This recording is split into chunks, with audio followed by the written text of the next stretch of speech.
Welcome back. We are starting a brand new series today called Practice Makes Perfect, where we're talking about practices of followers of Jesus. And we did talk about this past Sunday, sort of kind of why we do practices. And I think the idea for me is that we do them because Jesus did them, and he talked about them. But I really like the fact that he didn't just teach them or tell us to do them, but he actually practiced them himself. And really it comes back to something he told his disciples, that if you really want to be my followers, you have to deny yourself and take up your cross, which means self-denial, denying what yourself and putting God at sort of at the center of your life, or Jesus at the center of your life, and not just something you add to your life. Right. Yeah. And so that's where I think spiritual practices come in. They help us in the area of denying ourselves and help us focus our relationship on God. And they're practices that happen at different intervals, as we talked about on Sunday. Some are practices we do every day, like reading the Bible and praying. Others are maybe weekly, some monthly, some yearly, and some are more of what I would call like a lifestyle. Yeah. And so we're going to be going over the whole gamut of this in this series. So please stay with us. And today we're going to be talking about the spiritual practice of Sabbath and rest. Yeah, and I think just this, as you talk about, some of them are lifestyle. I think these ones you can put definitely in their rhythms for sure. Yeah. But especially when it comes to rest, definitely a lifestyle of rest. Yeah. We're really you're going to hopefully try to implement some of that, hopefully more or less every day. So why we're going to start with rest? Well, it actually, some of the things in kind of reading and preparing from this, it seems to be quite universal. And this is where people like to, when coming into spiritual practices, where a lot of people say they like to start people with. And John Michael Comer writes, "When I offer spiritual direction to people, I often begin by prescribing sleep. Margin, time off work, rest. Because chronically exhausted, sleep-deprived, overly busy people are not loving, peaceful, or full of joy. Restful is essential to apprenticeship under Jesus." And I think that makes a lot of sense. It really does. I mean, if you, I don't like to watch some things on YouTube, and sleep habits, and maybe it's just because the algorithm picks things that I'm interested in. Absolutely. But I do know that there are several interesting scientific facts about rest and how important it is to our bodies and to our mental capacity and state. And sure, I agree with you. If you're and our culture kind of promotes this, is that we are constantly being busy, and we'll talk about that a bit more in a minute. Yeah. And so it just drives us to the point of exhaustion. Yeah, and then going back to what you said kind of in the opening, where Jesus practiced it, we do see in Scripture Jesus would be sleeping. Yep. And that's, it's such a weird thing to say, that start off with sleeping is good. Yep. Like usually it's not a message. Well, we do hear that message quite a bit, but quite often it's production and go and all that sort of stuff is good. And here rest is something really, really important. Actually, that came up in a conversation I had at lunchtime today, where the idea that Jesus actually got tired. Yeah. And so he had to take a break, and he had to rest. He had to sleep. Yeah. Like the rest of us. So another kind of intriguing thing that I came across in all this, and I actually had a conversation with someone maybe a month ago, and they brought this up, is the Israelites would mark their day from sunset to sunset. So They didn't use the clock like we do. Or sunrise, typically we think about it. Yeah, we do more sunrise, but sunset to sunset, that was the day. Yeah, interesting. So, the beginning of the day was what we mark as the end of the day. And so by doing that, essentially their day would start off in a period of rest. Isn't that interesting? Yeah, and then of course as the day went on, you went on to work, and then you start off with Yeah, because typically we think about it as I'm up in the morning, I got my most energy in the morning, and by the time I fall into bed at night, I'm exhausted, and it's the end of my day. It's the thing you do at the end of the day. Yeah. But to start off with rest, that makes it a different priority. It really does. Yeah. And so I think that this just sort of seems like another catalyst why this may be just a good place to start when it comes to spiritual practices. because spiritual practice, they have that important spiritual component to them. But I think one thing as we go through this, and I hope everyone will I'm noticing, I hope everyone else will notice too, is that quite often these practices also, although absolutely having an important spiritual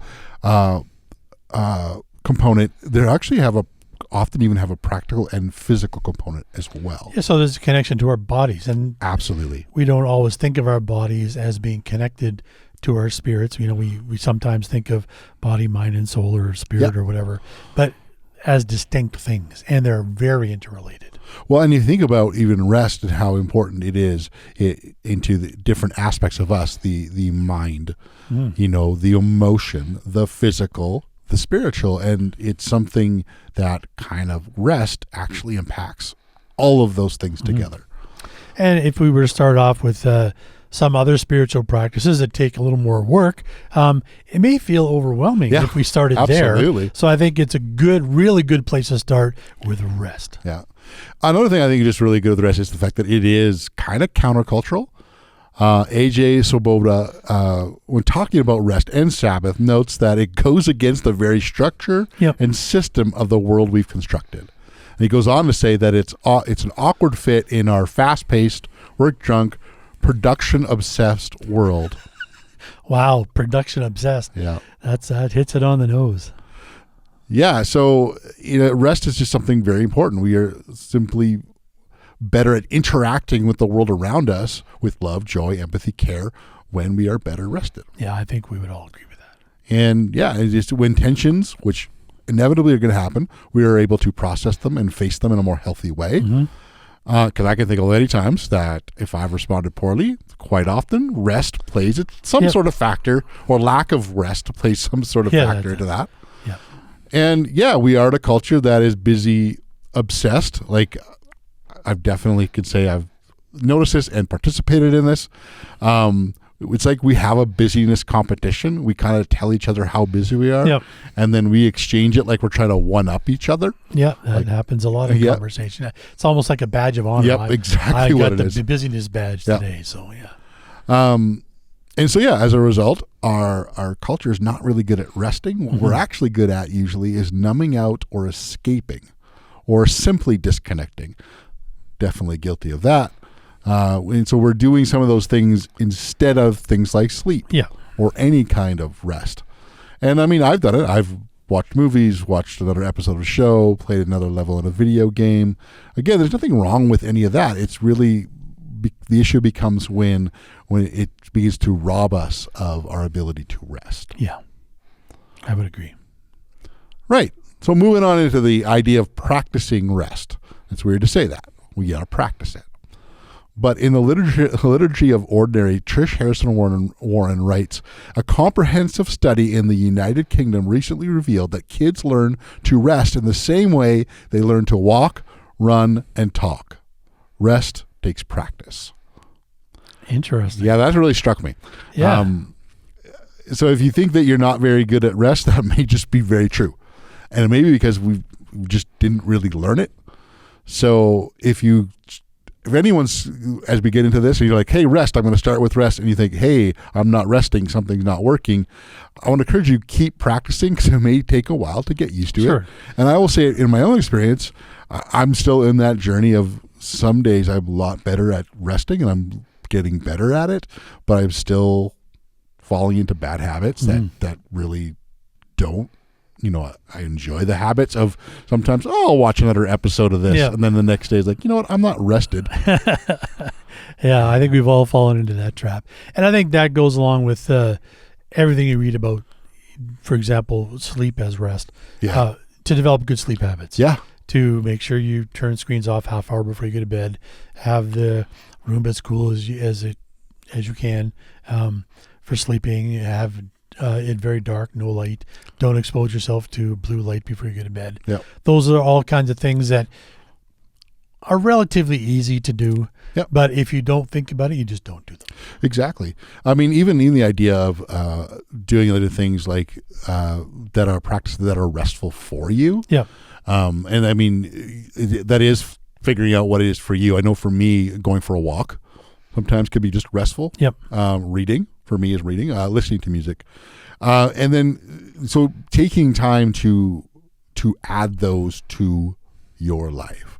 So what are some practices of rest that you have learned that are, I don't know, working for you? Mm-hmm. Okay. Two come to mind. One involves around sleep. And I know when we were younger, my wife and I would often go to bed at different times. Yeah. And she was always goes to bed early, and I tended to stay up late. She would get up early, I would get up late. And even though I'm probably more of a morning person than her, which is kind of odd. But I think one of the things that we decided earlier on in our marriage, when that really wasn't working for us, was that we would go to bed at the same time. Right. And so we developed a habit of picking a bedtime that was maybe a little later for her, but a little earlier for me. And, we're not always perfect. We do still fall into the trap of maybe watching an extra episode, but we help each other. Right. So there's some nights where she'll come to me and say, I'm getting ready for bed, and I'm about to start the next episode. I'm okay, maybe I better not, because I'm going to make it late to going to bed. But I do the same thing for her. So I think that is helpful for both of us, just to be able to stay in the habit of going to bed around the same time every day. The other thing for me that I find restful is to start my day off a little slower. Yeah, I do that too. I used to get up and just, I'm up and I'm off. But again, when I was younger, I didn't really eat breakfast a lot of times. I'd be at work and kind of munching on the go and work, get ahead. And there was a point where this kind of was brought to my attention by my family that I wasn't spending enough time with them. So we decided that the best time for us to do that was probably the morning. Okay. So I started staying home and helping with breakfast, having breakfast myself. And then once my kids were grown up and gone out of the house, my wife and I have developed the habit of just sitting, reading, listening to music in the morning. And it doesn't mean we don't have appointments in the morning and we have to be places for work or other appointments. But we've created that time for at least an hour. If we get longer than an hour, it feels like a bit of a luxury, but it just helps, your mind to stay calm, to plan for your day. And days don't always go the way you plan. Yeah. But quite often just starting off calm as opposed to starting off anxious really does help during the day. Well, that's really cool. How about you? Yeah, for me, probably two things. I mean, definitely I mentioned a few things, but like for me, recreational reading. Yep. And definitely because it's just what we do. Reading is a big component of that. Sure is. But like reading something that really is not necessarily about what we're doing, if we're doing a series or whatever, all that.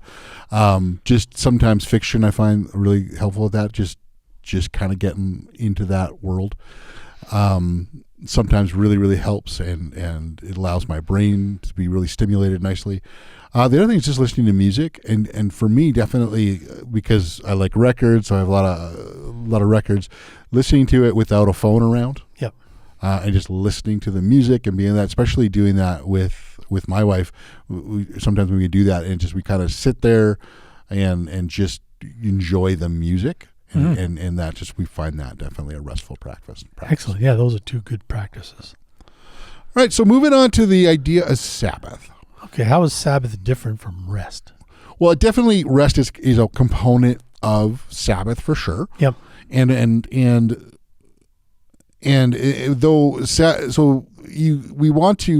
Sabbath is more of a period of time, and when it was practiced originally, it was one day a week where everyone ceased work, and the idea was to rest. Sure. And where the rest we were talking about is probably something you want to try to engage in every day to some degree. Yep.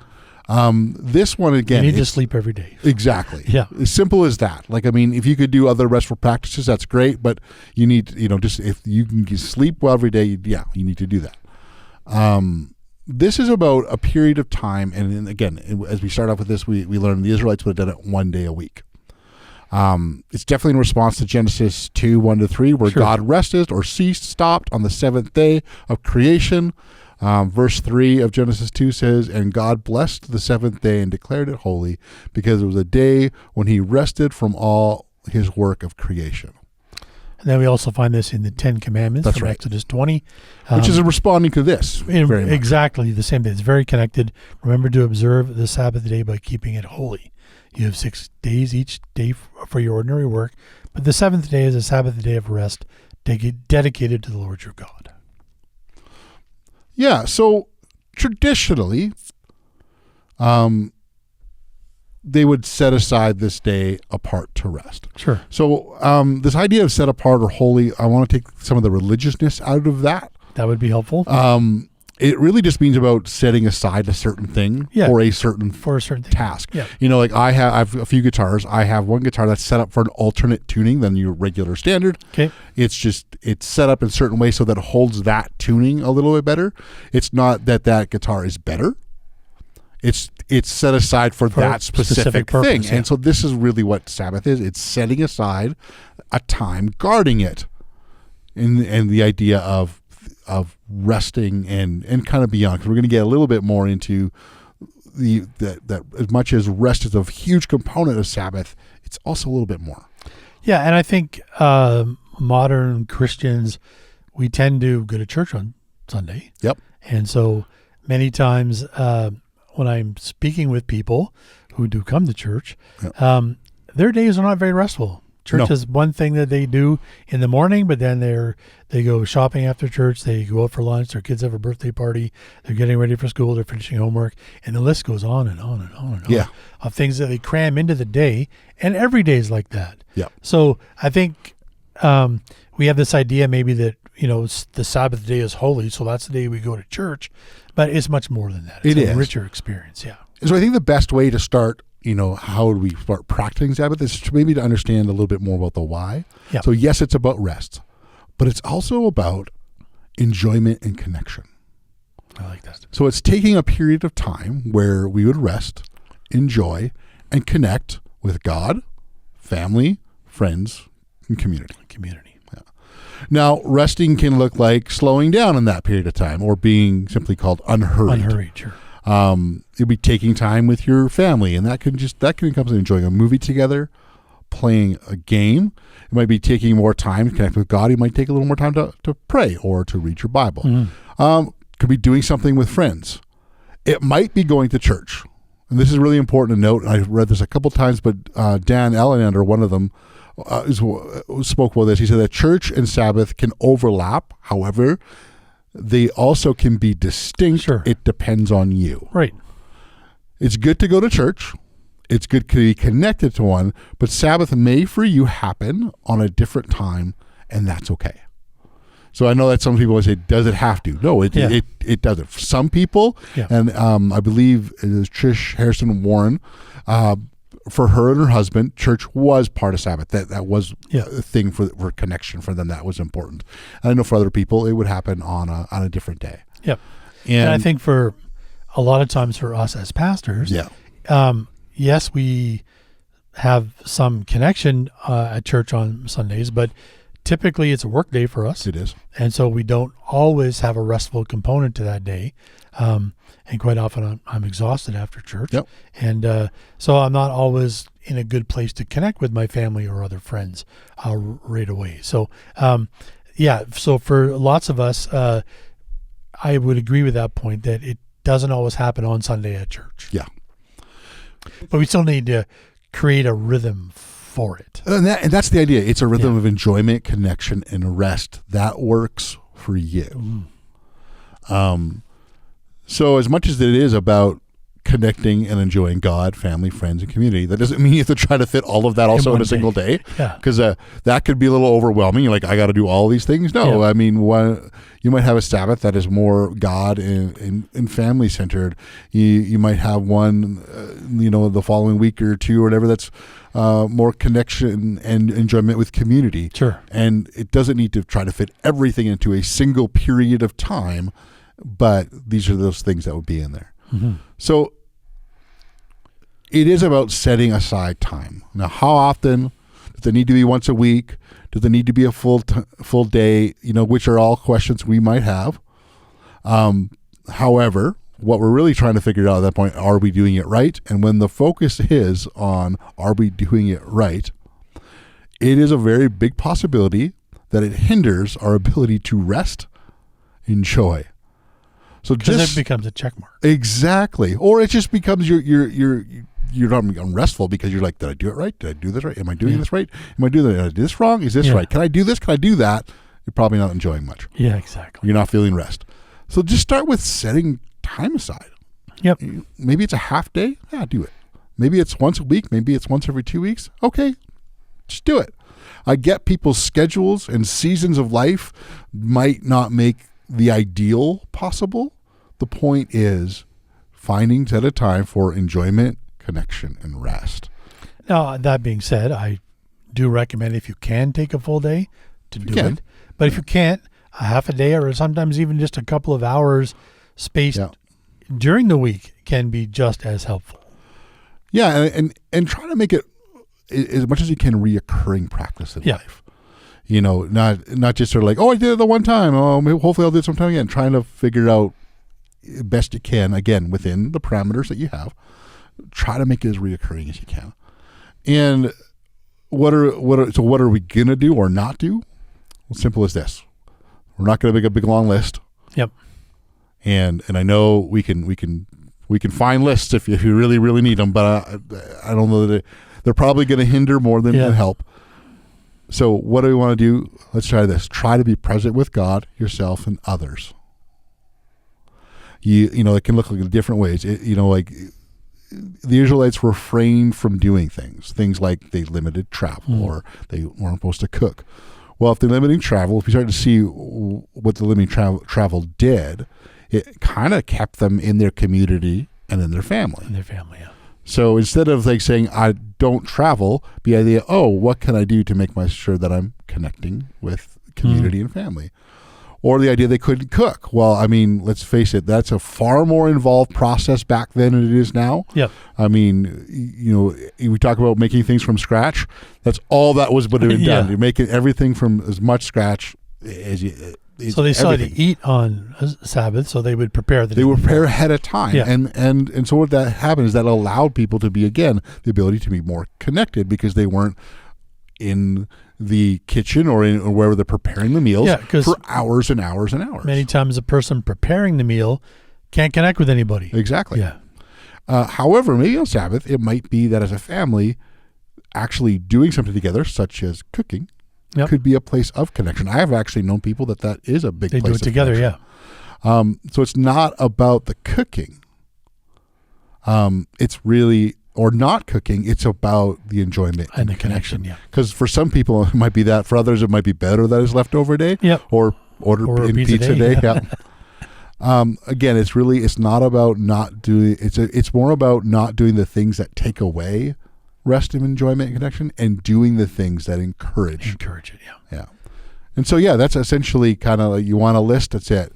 If it is encouraging connection, enjoyment, and rest, do that. Yeah. Try to find that in a regular rhythm of life. So I hope this kind of gives at least a little bit of understanding of rest and Sabbath. Again, none of this is supposed to be nailed, figured out perfectly. Yeah. Take your time. And again, if the biggest thing that you walk away from this moment is you got to figure out how to prioritize sleep, do that. That's a great place to start. It's going to help you in so many ways. And it's always going to help us in things like rest, enjoyment, and connection. So thank you so much for following along. We're going to talk about more spiritual practices in the upcoming weeks. Please like and subscribe, and we will see you next time.